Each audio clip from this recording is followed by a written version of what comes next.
I'm Doug. And I'm Cathy. And this is Maggie Mae. Join us as we follow the moon. Congratulations!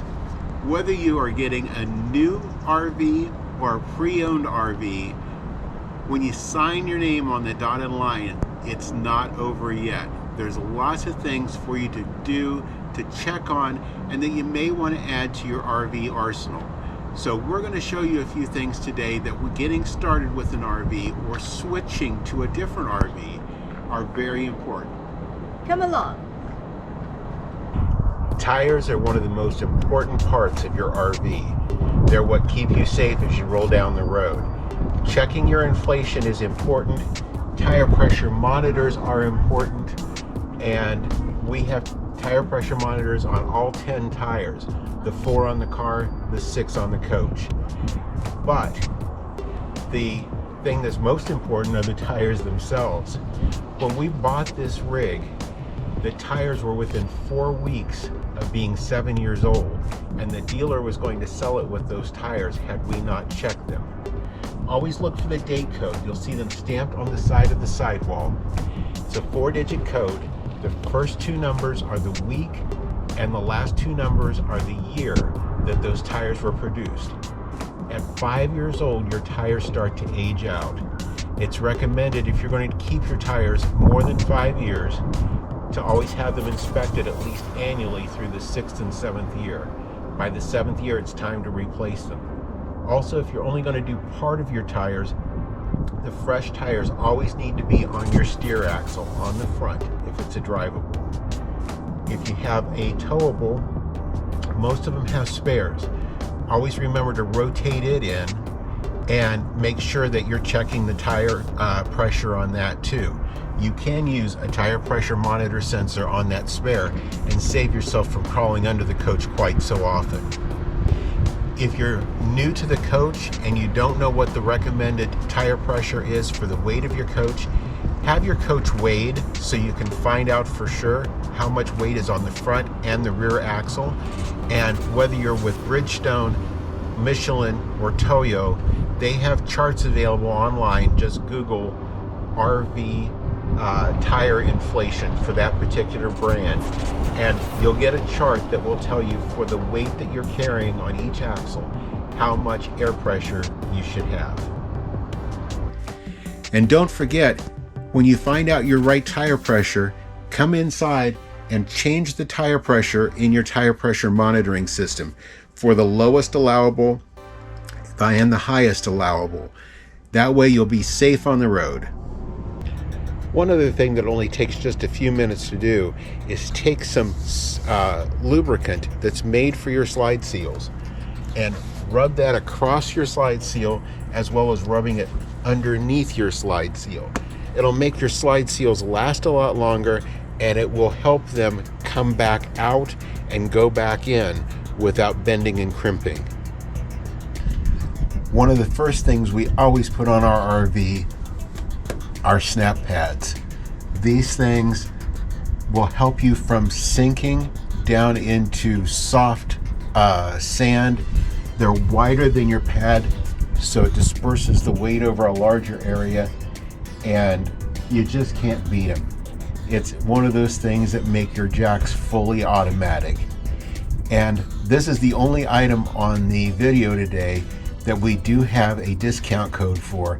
But if you check the description below the video, you'll find a discount code to get the best possible price directly from RV Snap Pads. Another thing that we had to use or reuse was command strips, and they have hooks, or you can put them on little hangers for hanging all of your artwork. And if you've used them once, you can just get the sticky part for on the back side of them. One thing that's an absolute must on any RV, make sure you have a good surge protector. I always have went with Power Watchdog because if the surge protector is activated as it was on my other brand that I used to use, you can throw it away and buy a new one. They're not inexpensive. So with Power Watchdog, their surge protector is a separate board that simply unplugs, you plug in a new one, and your surge protector works like new. And it's a fraction of the cost of buying a new one. By the way, we're not affiliated with Power Watchdog and Hughes Autoformer, but I will let you know there is a brand new version 2 of these out.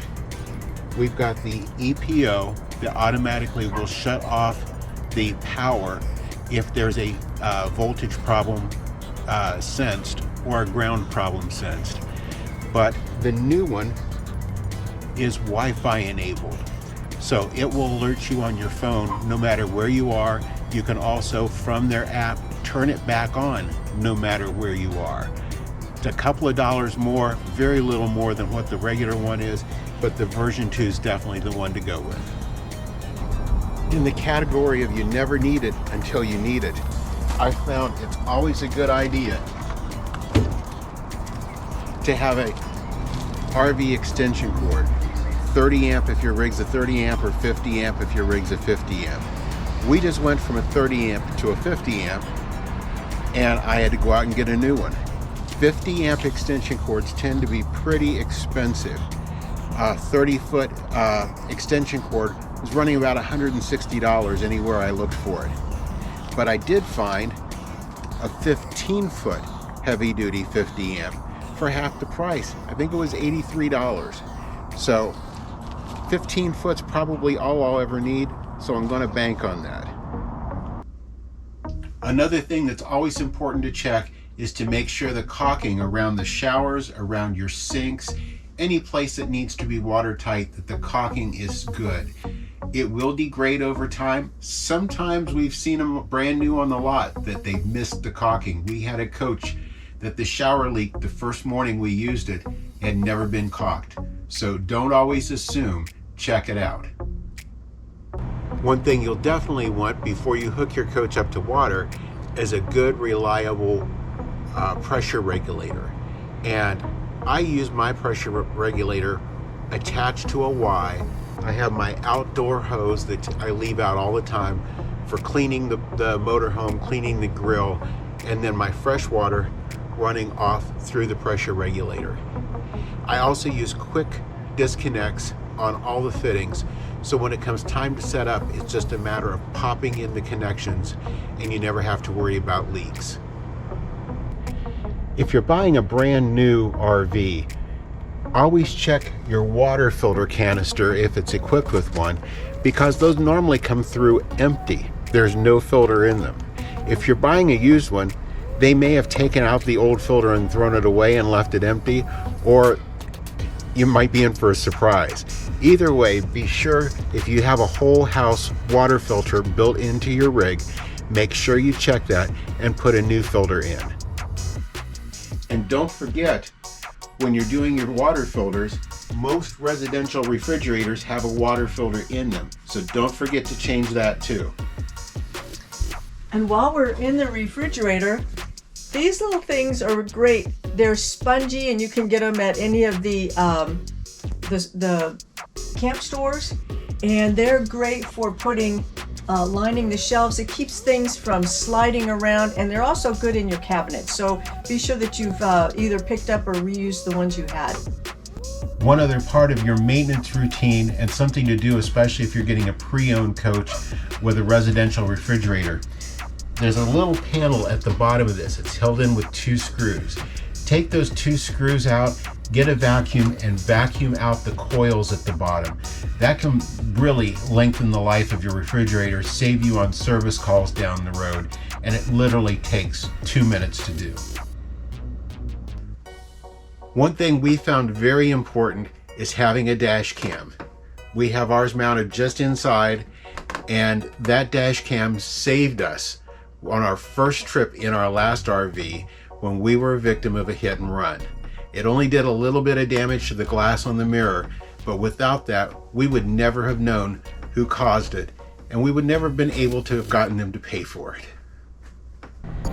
Now, if your rig happens to have a propane-fired furnace system, propane will attract certain insects. Most commonly, you'll find mud daubers, spiders, wasps, that sort of thing. And they make insect guards that go over the exhaust outlets Be sure if you have more than one furnace, you get them from both. Very easy to install. They just simply have a little spring, and it comes with looks like a reverse screwdriver. It has a slot rather than a bit. And you grab that spring, take it around the little bars inside, and that spring is what holds those on there solid. And if you have a propane fired water heater, don't forget, it's subject to the same thing. Pick up one for it.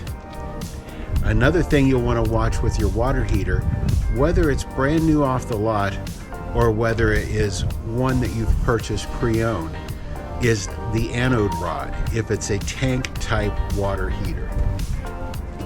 It's a very easy thing to take care of and just needs to be part of your maintenance list. This little black bolt at the bottom, on a Suburban it uses I believe it's an 1/1/16 socket. Make sure your water heater's off and completely cool, because the water will come spraying out at you when you do this. Turn on your hot water faucets, drain your water out of it. You're still going to get wet. And take that out. It's a metal rod that is designed to take the minerals that are in your water that would normally corrode your tank, and it will eat that anode rod rather than eating your water heater. So you do need to take them out and replace it depending upon how hard your water is, anywhere from 6 months to a year. You can take it out, check it. If it still looks good, put it back in, but you'll know it's bad when that rod that starts off about this size around ends up being small as a pencil lead. You'll know it's way past time to fix that. All RVs by law have to come with a fire extinguisher. Most companies mount them right inside your entry door. I also keep a couple extra ones around the coach.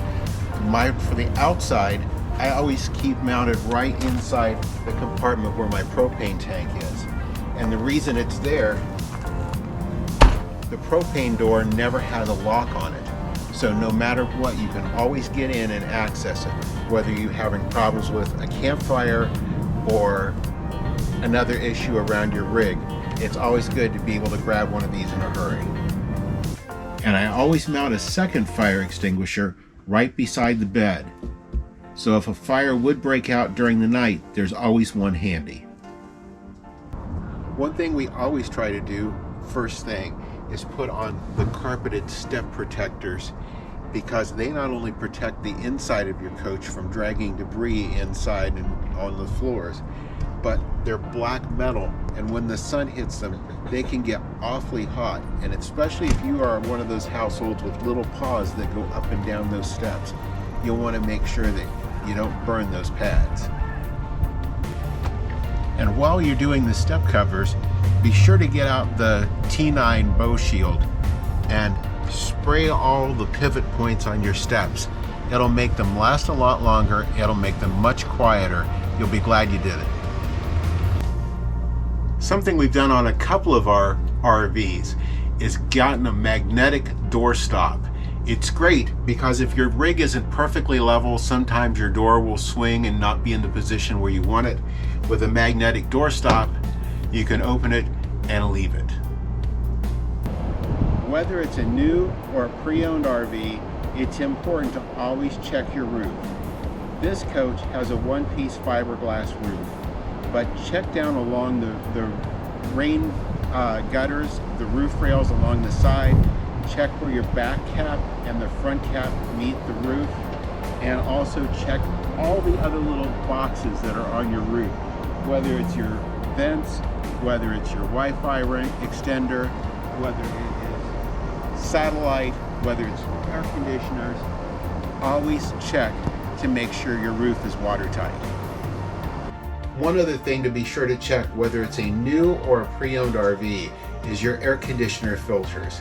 Some of them are located like ours are in separate filters throughout the coach. Others are mounted right on the air conditioner portion that comes through your roof. But check those, clean them regularly. It will help to increase the life of your air conditioners. And when an air conditioner goes bad, Replacement is about the only option. They can't be recharged or anything like that, and they do get expensive. So be sure to take care of your air conditioners. Well, Kathy, that was quite a list of things that we covered today. It was. As you can see, I think we've become experts. Well, you're in 3 different rigs in 1 year. I know. It makes a difference.